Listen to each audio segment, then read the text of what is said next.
Hey guys, welcome back to another video. तो जो भी लोग नए हैं, जिन्हें नहीं पता, तो ये मेरा दूसरा चैनल है। मेरा मेन चैनल है अनफिल्टर ऋषि।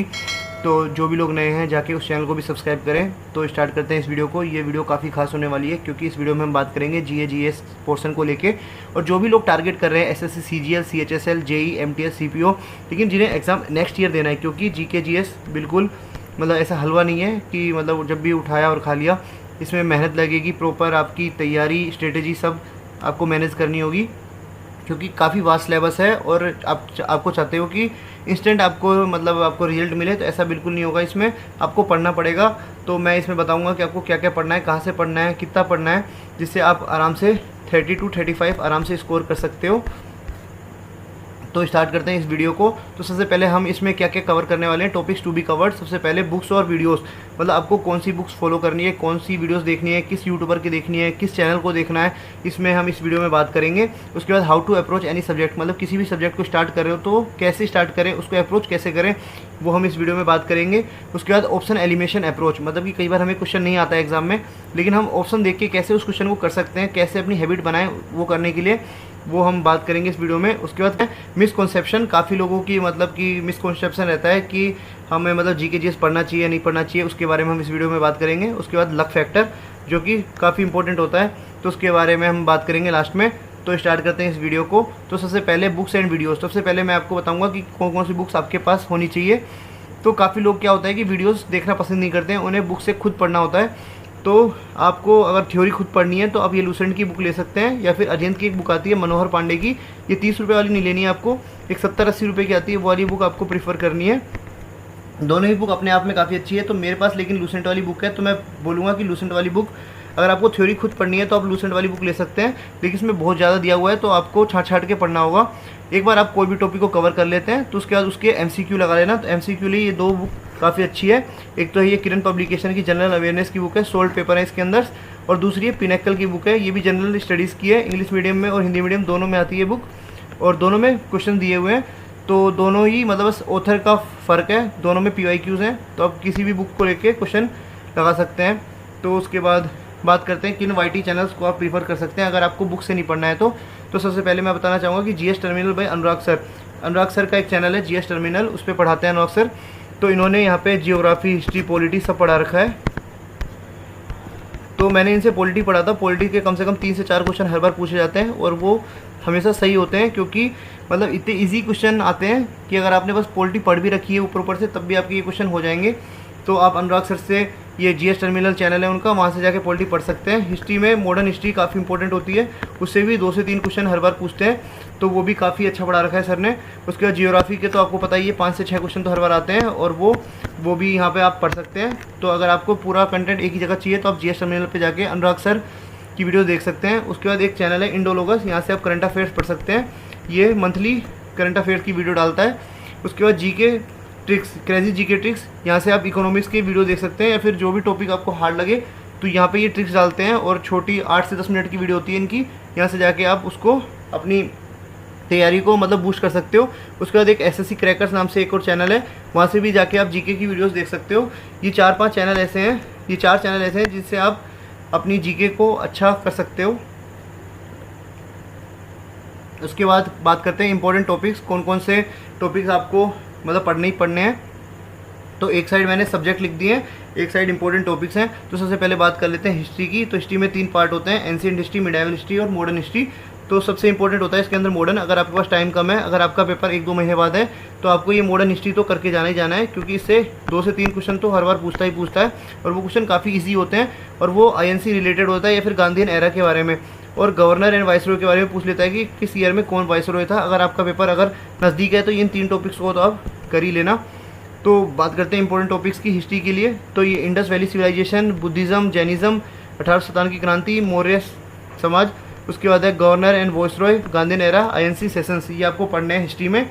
उसके बाद बात करते हैं साइंस में। तो साइंस में आता है PCB, और PCB में सबसे इंपॉर्टेंट है आपका बायोलॉजी। बायोलॉजी के कम से कम 6-7 क्वेश्चन देखने को मिल जाते हैं कई बार, तो बायोलॉजी आपको पढ़ना ही पढ़ना है।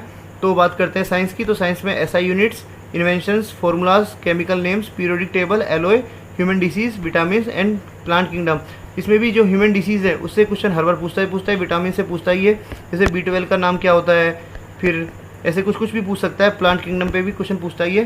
तो ये 3-4 टॉपिक जो मैं अंडरलाइन कर रहा हूँ डार्क वो तो आपको पढ़ने ही पढ़ने हैं। उसके बाद बात करते हैं पॉलिटी की। देखो पॉलिटी में मैंने स्टार लगा दिया क्योंकि इस पर 3 से 4 क्वेश्चन हर बार आते हैं, और ये इसको अगर आपको अच्छा स्कोर करना है जीके जीएस में तो आपको पॉलिटी पढ़ के जाना ही जाना होगा। इसमें क्या क्या पढ़ना है आपको, आर्टिकल्स पढ़ने हैं, शेड्यूल्स पढ़ने हैं, फिर उसके बाद आपको पढ़ना है important amendment, DPSP, borrowed features और कॉन्स्टिट्यूएंट असेंबली के बारे में आपको देखना है। उसके बाद इकोनॉमिक्स है, तो इकोनॉमिक्स का सिलेबस काफ़ी वास्ट है लेकिन इसका वेटेज 102 मार्क्स का ही है। तो आपको अगर ऊपर से पढ़ना है तो आप 5 ईयर प्लान पढ़ के छोड़ सकते हो, लेकिन अगर आपको मतलब डेप्थ में पढ़ना है तो आप ये इनकम मेजर मेथड्स पढ़ सकते हैं, मॉनेटरी पॉलिसी टर्म्स पढ़ सकते हो, या फिर बजट भी देख सकते हो। लेकिन अगर आपके पास टाइम कम है तो 5 ईयर प्लान तो आपको पढ़ना ही पढ़ना है।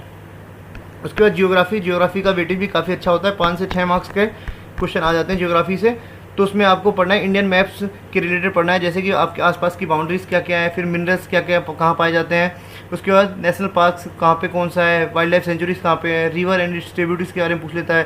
रामसर साइट्स ये डायरेक्ट नहीं पूछता है, ये करंट अफेयर के रिलेटेड पूछ लेता है कि इस साल कौन सी मतलब ये रामसर साइट ऐड हुई है, कहाँ पे हुई है, ये पूछ सकता है आपसे। फिर डैम्स एंड वहाँ पे जो कोई प्रोजेक्ट चल रहा है, थर्मल पावर प्लांट या फिर कुछ भी है, उसके बारे में आपसे पूछ सकता है जियोग्राफी में। उसके बाद हम बात करेंगे स्टैटिक जीके की। तो स्टैटिक जीके का भी मतलब जो वेटेज है वो 3 से 4 मार्क्स का है, 3 से 4 क्वेश्चन आराम से हर बार पूछे जाते हैं। तो इनमें ये कुछ इंपॉर्टेंट टॉपिक्स है, जैसे कि डांस हो गया, फेस्टिवल हो गया, नेशनल पार्क हो गया, बायोस्फीयर रिजर्व हो गया, Ramsar sites, dance and it's related dancers, मतलब कौन सा नर्तक किस डांस से रिलेटेड है, ऐसे कुछ क्वेश्चन पूछेगा आपसे।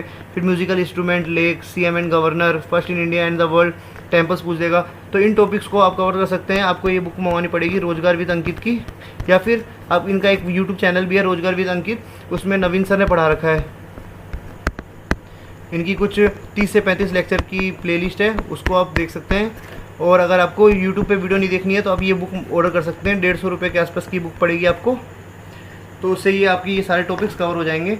उसके बाद हम बात करते हैं करंट अफेयर्स की। तो करंट अफेयर्स के लिए आपको ये 4 चीज़ें करनी है। सबसे पहले आपको क्या करना है कि इंडोलोगस की मंथली वीडियो देखनी है, और आपको जब एक जैसे कोई भी मंथ है, जैसे मई ले लिया मैंने, तो मई का आपने वीडियो देख लिया। उसके बाद है ना एक यूट्यूब पे चैनल है पंडित, वो टॉप 100 की PDF डालता है करंट अफेयर की हर मंथ की। तो वो मैं अपने टेलीग्राम चैनल पे आपको डाल दूंगा, और नीचे डिस्क्रिप्शन पे आपको लिंक मिल जाएगा मेरे टेलीग्राम ग्रुप का, उस पर मैं ये वीडियो PDF डाल दूंगा। और ये जैसे ये बुक है, इनकी PDF भी आपको मेरे चैनल पे मिल सकती है, तो आप ज्वाइन कर लो और वहाँ से जाके PDF को डाउनलोड कर लेना। उसके बाद जब आपका ये मंथली कवर होता जाए, तो जैसे आपका एग्ज़ाम है 1-2 महीने बाद, तो आपको ये बुक ऑर्डर कर लेनी है इस PD वाली, क्योंकि इसमें मतलब मंथली ये पूरी ईयरली मतलब एक मैगजीन है, इसमें ना टॉपिक वाइज भी दिया होता है और लास्ट में मतलब कि मंथली वाइज भी दिया होता है। तो आपको ये बुक से रिवाइज़ कर लेना है, क्योंकि जब आपको अगर अपनी नोट्स देखोगे तो बहुत ज़्यादा हो चुका होगा, इसलिए आपको बस ये बुक से रिवाइज़ कर लेना है। और एक गौरव की सर की भी PDF आती है, जो कि ईयरली आती है, मंथली भी आती है, लेकिन वो बहुत ज़्यादा होता है, वो आपको नहीं करनी है। तो कई लोग पूछते हैं कि कहाँ से कहाँ तक का करंट अफेयर पढ़ना है, तो मेनली तो जनवरी से सितंबर तक का पढ़ना है। तो मार्च से सितंबर तक के लिए आपको ये करना है, इंडोलोगस और ये पंडित की आपको टॉप 100 की CA की वीडियो मतलब PDF देखनी है। और जनवरी से मार्च तक की मैं आपको टेलीग्राम पे PDF डाल रखा हूँ, वो आप देख लेना। इसके बाद ऑप्शन एलिमिनेशन अप्रोच कैसे सुधारना है। तो जैसे आपने कोई भी टेस्ट दिया और उसमें वो आपको क्वेश्चन आता है, ठीक है, जैसे ABCD 4 ऑप्शन होते हैं, मान लो आपको पता है कि C इसका आंसर है, तो आप क्या करते हो, आंसर को टिक मार के आगे बढ़ जाते हो। लेकिन हमें क्या करना है कि A, B और D के बारे में आपको पीछे जाके जो एक्सप्लेनेशन होगा उसमें जाके इसके बारे में देखना है, क्योंकि क्या पता फ्यूचर में अगर कोई पेपर आया और उसमें आपको कुछ क्वेश्चन का आपको कोई भी आइडिया नहीं है, मान लो क्या है उस क्वेश्चन में पूछा हुआ है, लेकिन अगर आपको उन ऑप्शन के बारे में कोई आइडिया है तो आप इसको एलिमिनेशन अप्रोच से क्वेश्चन को सोल्व कर सकते हैं। तो आपको क्या करना है कि जब भी आप कोई टेस्ट दो या फिर कोई भी क्वेश्चन लगाओ बुक से, तो आपको क्या करना है कि जो बाकी 3 ऑप्शन है उनके बारे में भी पढ़ना है। इससे क्या होगा कि आपका स्कोर वहाँ पेपर में ज़रूर बूस्ट होगा। तो बात करते हैं इसके बाद मिसकॉन्सेप्शन। काफ़ी लोगों को लगता है कि GK GS बिना पढ़े भी आप स्कोर कर सकते हैं, तो बिल्कुल नहीं है। बिना पढ़े आप GK GS में स्कोर नहीं कर सकते, तो आपको इसके लिए पढ़ना ही पड़ेगा और एक परफेक्ट स्ट्रेटेजी के साथ पढ़ना होगा कि आपको क्या पढ़ना है, क्या नहीं पढ़ना, क्या छोड़ना है, आपको पता होना चाहिए। उसके बाद रैंडम क्वेश्चंस, जो भी मतलब नए क्वेश्चन दिखते हैं उसको देख के डरना नहीं है, क्योंकि वो क्वेश्चन अगर आपने नहीं देखा तो आपको सोचना है कि किसी ने भी नहीं देखा होगा। ये अप्रोच के साथ आपको पेपर को हैंडल करना है। उसके बाद ओनली PYQ इज़ इनफ, तो बिल्कुल नहीं। PYQ में क्या होता है, कई बार क्या होता है कि कई क्वेश्चन इजी क्वेश्चन या फिर हार्ड क्वेश्चन नहीं पूछता है और वो अपने नोट्स में डायरेक्ट लिखा होता है, तो आपको एक बार नोट्स तो पढ़ना ही पढ़ना है। उसके बाद इग्नोरिंग अनइम्पोर्टेंट टॉपिक्स, तो क्या होना है तो इसमें क्या होता है कि जैसे कई टॉपिक्स हम स्किप कर देते हैं कि इंपॉर्टेंट नहीं है, लेकिन क्या होता है कि पेपर में वो क्वेश्चन पूछ लेता है और अगली साल के लिए वो इंपॉर्टेंट टॉपिक्स बन जाता है। इसलिए आपको क्या करना है कि एक बार तो नोट्स पूरा ऊपर से नीचे तक पूरा पढ़ना ही पढ़ना है। तो इस वीडियो को यहीं पे ख़त्म करते हैं। जिसने भी चैनल सब्सक्राइब नहीं किया तो चैनल को सब्सक्राइब करें। वीडियो अच्छी लगी हो तो कमेंट सेक्शन में बताएं, और कोई भी क्वेरी हो तो कमेंट सेक्शन में मुझसे पूछ सकते हैं, या फिर टेलीग्राम ग्रुप पे भी पूछ सकते हो, और टेलीग्राम ग्रुप को ज्वाइन कर लेना।